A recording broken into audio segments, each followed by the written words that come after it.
السلام علیکم ورحمۃ اللہ وبرکاتہ۔ محترم سامعین، خواتین و حضرات، اجالا چاندنی امید اسلامی چینل سے میں آپ کی خدمت میں ویڈیو لے کر حاضر ہوا ہوں۔ متقین کی عام فہم تعریف دو بیان کر چکا ہوں اور تیسری تعریف بھی میں یہ بیان کرنا چاہتا ہوں کہ متقین ان مسلمانوں کو، ان ایمانداروں کو کہا جاتا ہے جو اسلام لانے کے بعد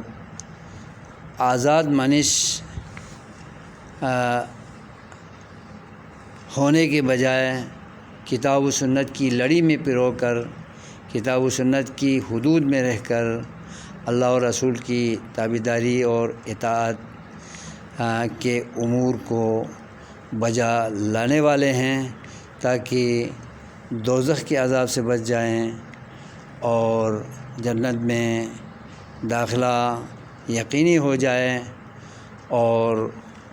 آخرت میں اللہ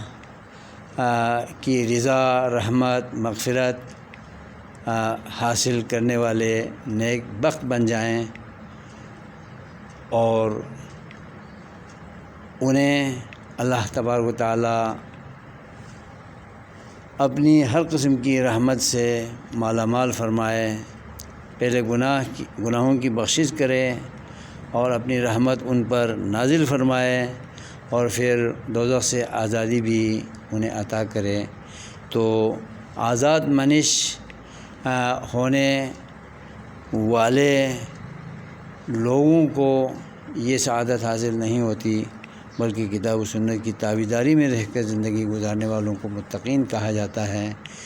اور انہی کو یہ سعادتیں حاصل ہوتی ہیں اور انہی کو ہی متقین کہا جاتا ہے۔